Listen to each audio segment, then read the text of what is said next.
Dollar US sur le marché d'échange et choix de la Réserve fédérale des États-Unis d'ici la fin d'année. Tous les cas possibles sur le plan fondamental et l'impact que cela aura sur le graphique du dollar US DXY. Présentation exhaustive.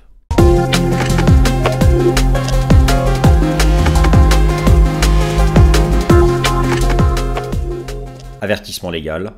Cette vidéo ne constitue en aucun cas un conseil financier. Le contenu de cette vidéo ne constitue en aucun cas un conseil financier. Merci à tous. Chers amis, je suis ravi de vous retrouver pour cette nouvelle édition du Fast and Forex qui fait suite la semaine dernière à la publication du 4e rapport NFP décevant.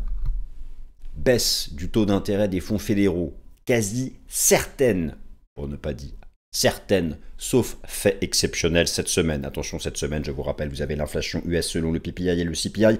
J'ai fait un point complet sur l'inflation américaine dans le Top Gun de ce début de semaine. J'espère qu'il vous a plu, même si c'était un poil technique. Mais ça permet un peu de comprendre et de raisonner vis-à-vis des tarifs douaniers. Est-ce qu'un jour, on pourra avoir 2% ou pas? Bon, c'est pas le sujet. C'est pas le sujet, ici, de cette vidéo. Le sujet, c'est le dollar américain.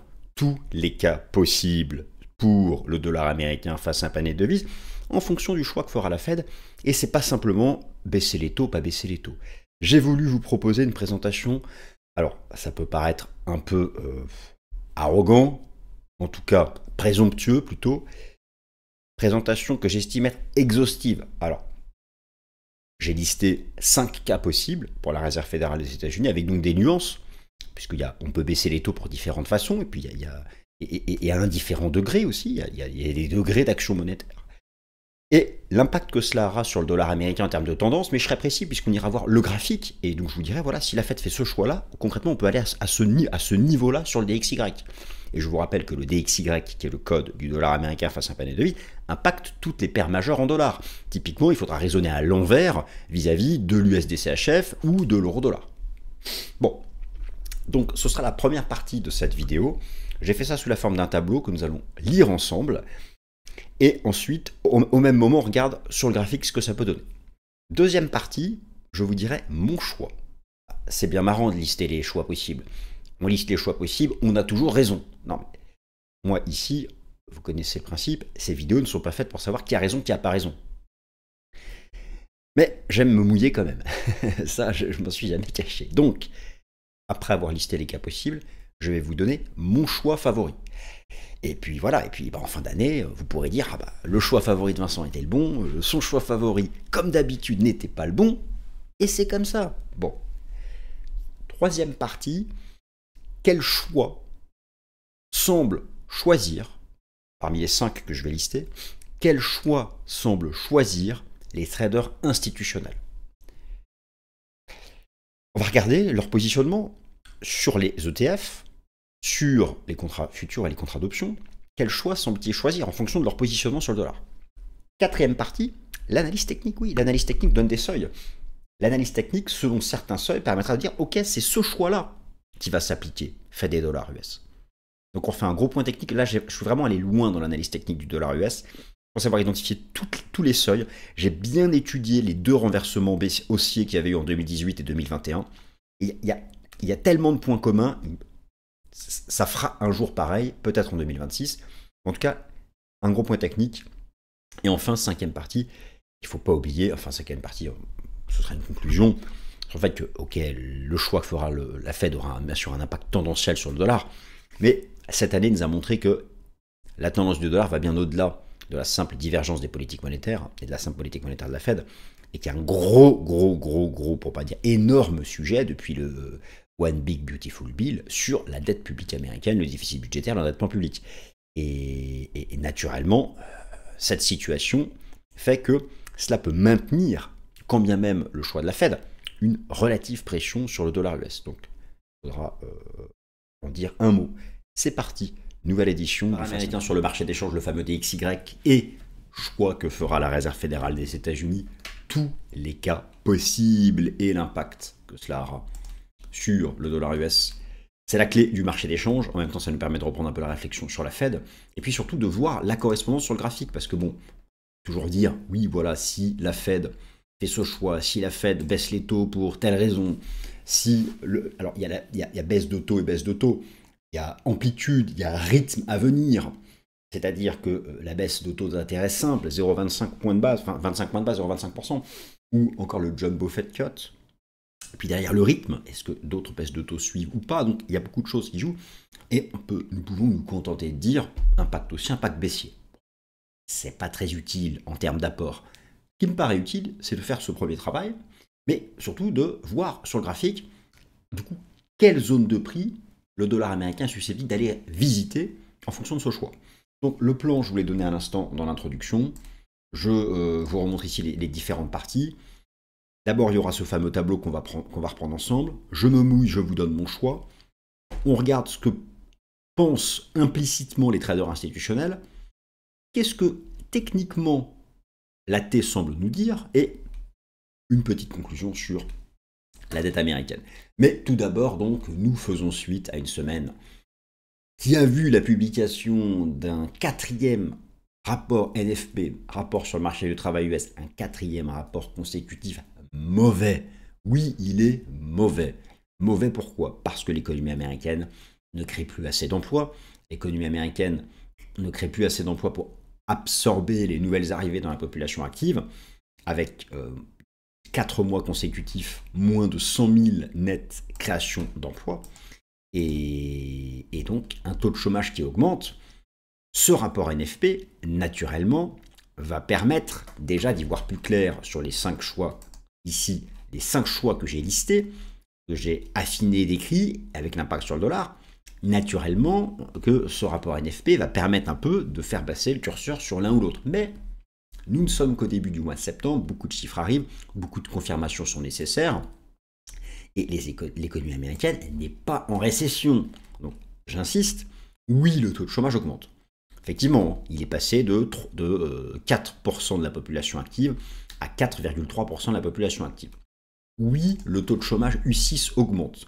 Le taux de chômage U6, vous l'avez sous les yeux, c'est le vrai taux de chômage. Non, parce que, soyons clairs, 4,3% de la population active n'est pas le véritable taux de chômage aux États-Unis.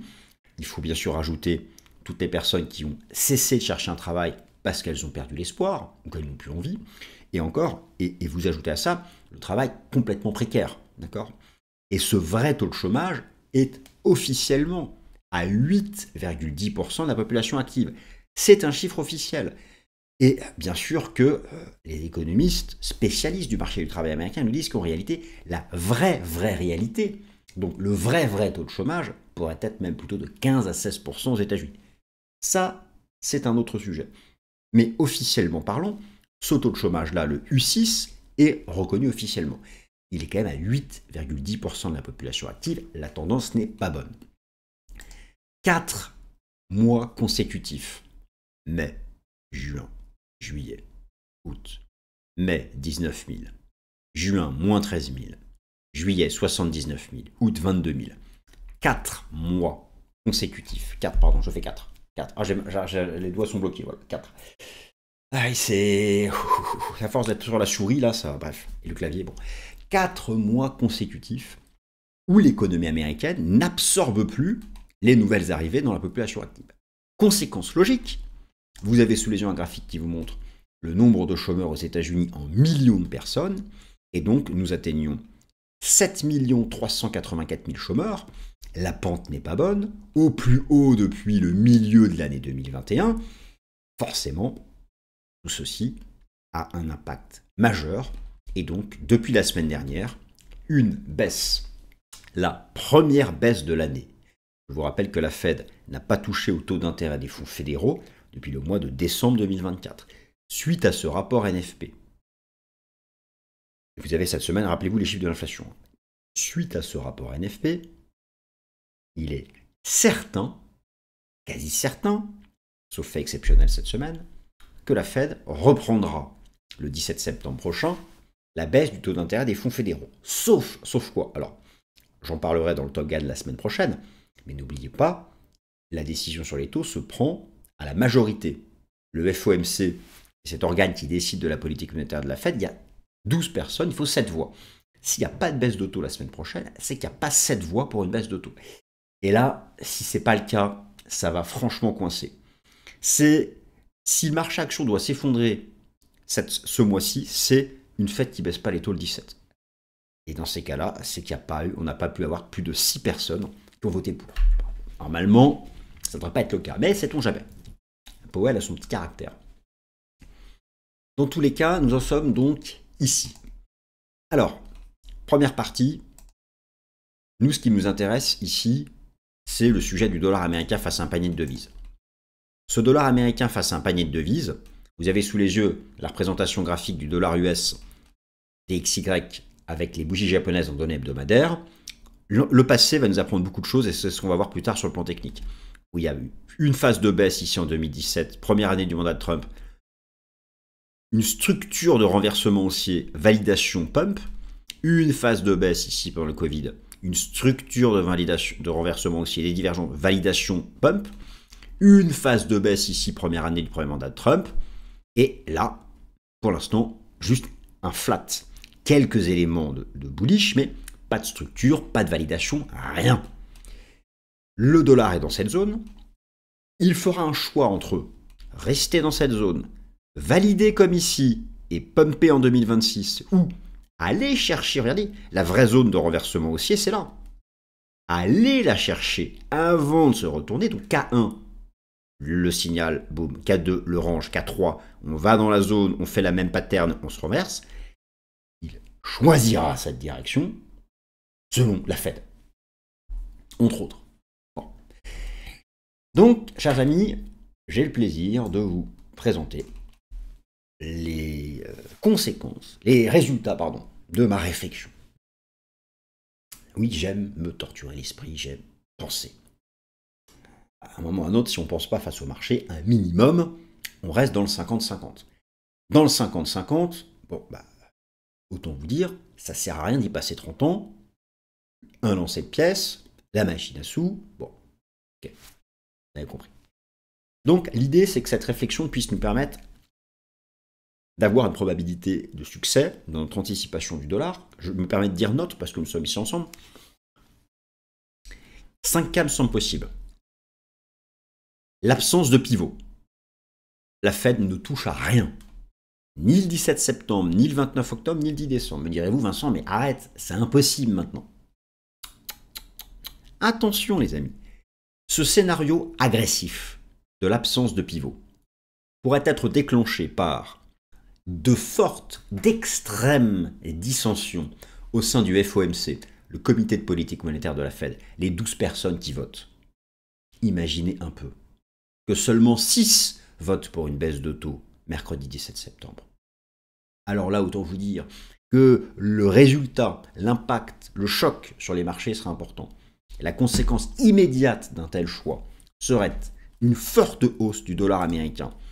Dollar US qui viendrait dépasser une résistance, les 101 points, donnant le même signal ici qu'en avril 2018 ou qu'en novembre 2021, repartant directement en direction du nord. Ça, c'est le cas numéro 1. Le cas numéro 2, pivot technique, c'est-à-dire une seule baisse de taux en septembre, sans engagement de davantage de baisse de taux, pour s'ajuster au marché du travail. Alors, là, tout va dépendre de l'appréciation de la Fed et des économistes de la Fed, parce que bien sûr, c'est pas Jérôme qui fait tout le boulot tout seul, ni les membres du FOMC. Vous savez que la Fed emploie, je crois, 300 économistes. Et c'est eux qui bossent. Donc, si les économistes de la Fed disent à Jérôme, bon, le taux de chômage augmente, oui, effectivement, mais nous sommes loin de la récession, il n'y a pas de problème structurel, c'est conjoncturel, la Fed peut choisir le choix du pivot technique. C'est-à-dire une baisse de taux là pour faire plaisir au marché, mais derrière, attention, il n'y a pas vraiment d'inquiétude sur l'emploi en fait, et puis, bon,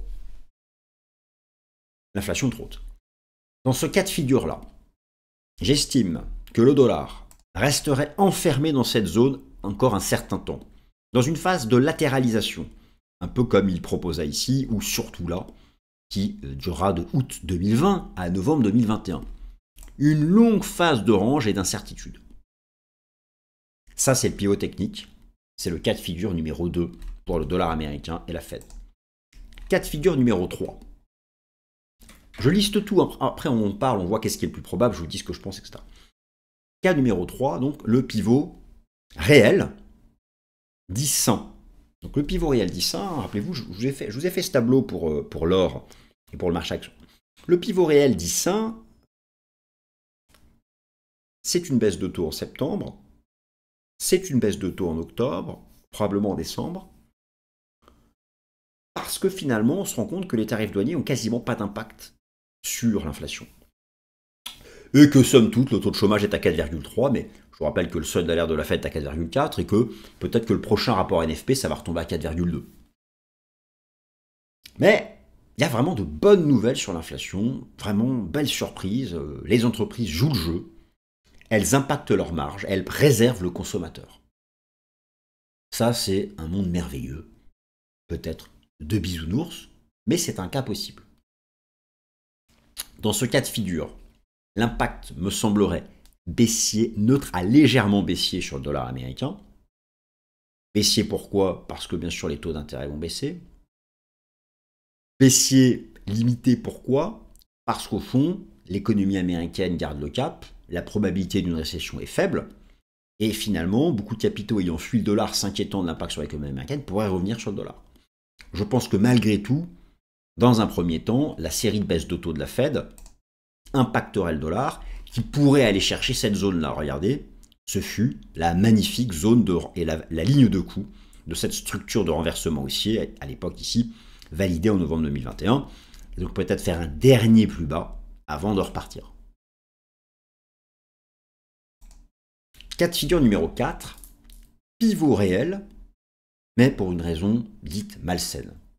C'est-à-dire donc une série de baisses de taux, en septembre, en octobre, en novembre, parce que le marché du travail commence à sérieusement inquiéter, parce que le taux de chômage pourrait approcher ou atteindre, voire un peu dépasser, le seuil d'alerte de la Réserve fédérale des États-Unis, qui est à 4,4% de la population active.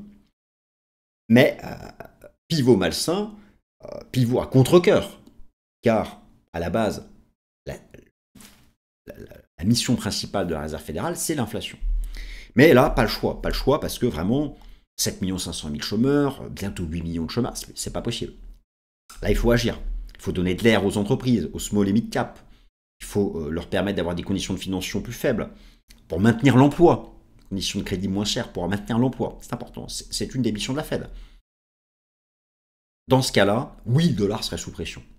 Non seulement parce qu'il y a des baisses de taux, mais parce que la probabilité d'une récession augmenterait significativement. Je pense que le dollar, à ce moment-là, continuerait sa tendance baissière au minimum en direction de ce seuil de renversement haussier, voire peut-être même en direction de ce que furent ici cette zone des plus bas de 2018 et de 2020-2021. En tout cas, irait minimum chercher cette zone. Ça, c'est le pivot réel malsain. Cinquième cas de figure, le Fed put, l'intervention d'urgence de la Fed. L'envolée du taux de chômage en mode hors de contrôle. Un taux de chômage qui, dès le mois prochain, dès le prochain NFP, là, celui de début octobre, atteint et dépasse le seuil d'alerte de la Fed. Avec un 5e mois consécutif, avec un rapport NFP et moins de 100 000 créations nettes d'emplois. Dans ce cas de figure, la Fed comprend qu'elle a agi trop tard, qu'elle a perdu trop de temps. Elle passe en mode urgence et nous passe un jumbo Fed cut, et peut-être même 2 jumbo Fed cuts d'affilée, pour terminer l'année avec un point et demi de pourcentage de moins sur le taux d'intérêt des fonds fédéraux, dans l'espoir de casser, de briser les pattes d'une éventuelle envolée du taux de chômage. Bon. Ce cas de figure, forcément, renforcerait la probabilité d'une récession américaine, et là, clairement, le dollar n'échapperait pas à une forte baisse. Au minimum, nous aurions la quasi-certitude qu'il irait rechercher les plus bas du renversement haussier de 2018 et les plus bas du renversement haussier de 2020-2021. Tous les seuils de déclenchement sont indiqués sur ce graphique. Vous pouvez faire une capture d'écran, le prendre si ça vous intéresse. Voilà donc 5 cas de figure. Alors déjà, ça peut être intéressant si dans les commentaires en bas, là, vous me dites pour lequel vous paraît le plus probable. Ils sont listés de 1 à 5. Donc, simplement donner le numéro. Je serais curieux de voir un peu. Je pourrais peut-être en tirer un sondage si vous êtes assez nombreux à le dire. Maintenant, mouillons-nous. Mouillons-nous, mouillons-nous, mouillons-nous. Quel est mon choix préféré après le rapport NFP qui a été publié la semaine dernière? Alors, je dois forcément moi aussi mettre le curseur quelque part. Ce cas de figure-là, j'y crois pas. J'y crois pas. La responsabilité de la Fed serait terrible.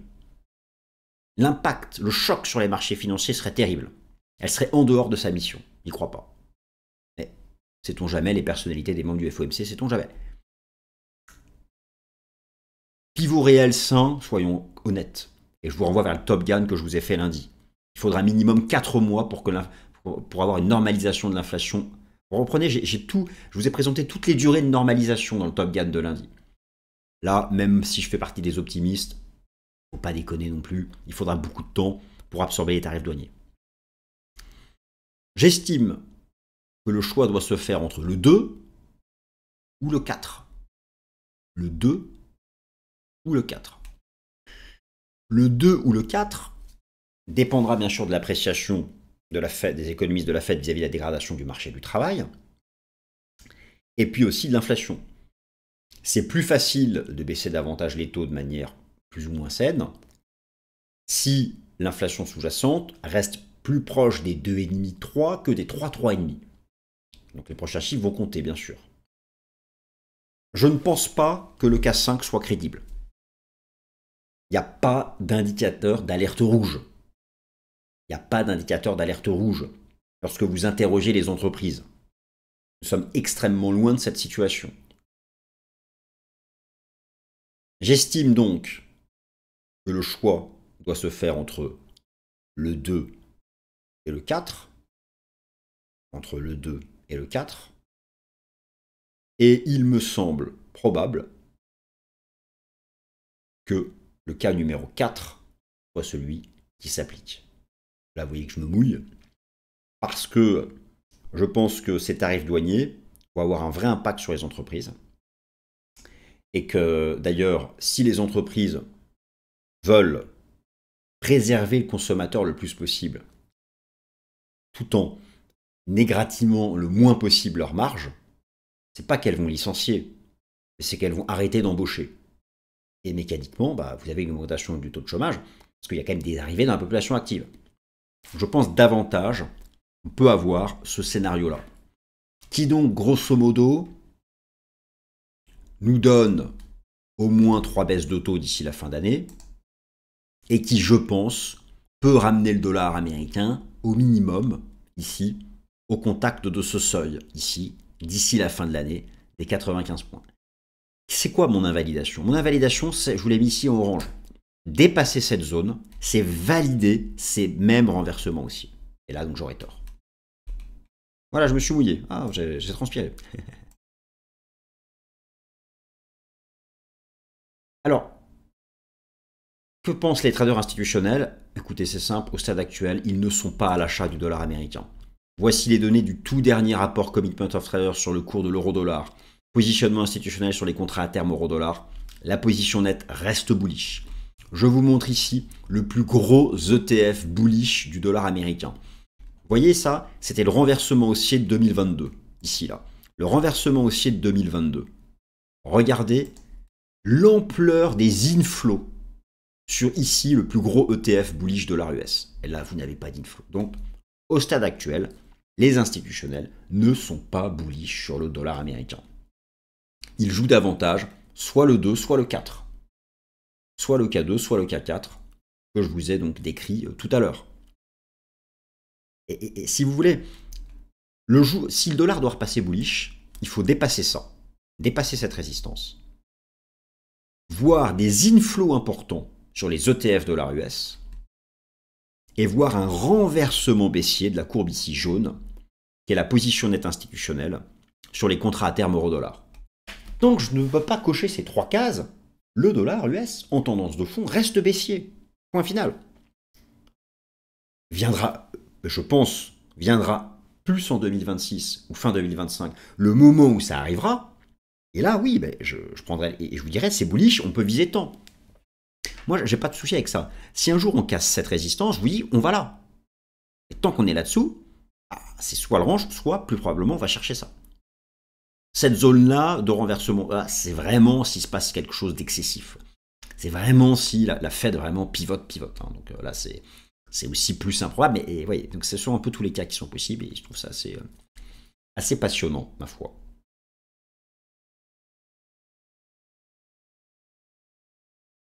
Alors, dollar US et le choix final selon l'analyse technique des marchés financiers. Alors déjà, depuis tout à l'heure, nous avons quand même énormément parlé d'analyse technique pour le cours du dollar américain, puisqu'on est passé quand même plusieurs fois sur le graphique du dollar US. Observez les renversements aussi ici de 2018-2019. La pattern, la double divergence, le signal. La pattern, la double divergence, le signal. RSI, LMACD. Là, on a stabilisation, on a une divergence et une stabilisation. Il manque donc la pattern, une double divergence et surtout le signal.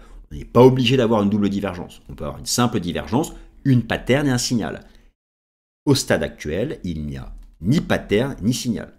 Donc techniquement parlant, il ne faut pas forcer le trait. Graphiquement, pour l'instant, nous sommes dans un marché qui anticipe tous les cas sauf le 1. Tous les cas sauf le numéro 1. D'un point de vue ici, de l'analyse technique. Tous les cas sauf le numéro 1. Donc tout ceci est passionnant. Alors moi, graphiquement parlant, j'arrête pas de me dire qu'il faudrait d'abord revenir tester ça, ce gros niveau horizontal. Et ensuite, tu auras peut-être une pattern et qu'on finira par dépasser ça et donner le signal d'un rebond plus en 2026. Bon. Alors on aura l'occasion d'en reparler, mais ça me paraît important. Et encore une fois, l'analyse technique c'est bien, il faudra toujours croiser ça avec le positionnement des institutionnels sur le dollar. Et donc pour cela, le rapport Commitment of Traders de la CFTC et le positionnement sur les ETF, où vous avez ici, les 3 plus gros ETF sur le dollar sont là. D'accord ? Et donc moi je vais regarder tout le temps, chaque semaine, eh bien l'évolution du positionnement institutionnel sur ces contrats. Alors, effectivement, on parle là beaucoup, parler donc du dollar, de l'impact sur le dollar, du choix que pourrait faire la Réserve fédérale des États-Unis. Certains pensent que même si finalement la Fed se montre assez restrictive, assez rigoureuse et que l'inflation se maintient et qu'elle baisse pas tellement les taux, pas autant qu'anticipé, que le dollar pourrait rester baissier malgré tout. Parce que, et c'est vrai que c'est un enseignement de cette année, il y a un game changer qui est le One Big Beautiful Bill, qui modifie tellement les perspectives de déficit budgétaire et d'endettement public des États-Unis que finalement cela pourrait maintenir les capitaux internationaux, maintenir une certaine frilosité vis-à-vis des investissements en dollars américains. À cela s'ajoute aussi le fait que le S&P 500 est très valorisé, très cher, et donc au fond, un scénario bullish du dollar américain serait à écarter tant que Donald Trump est président des États-Unis. Moi, j'y crois pas à ça. Prenez le premier mandat de Donald Trump. Prenez le premier mandat de Donald Trump.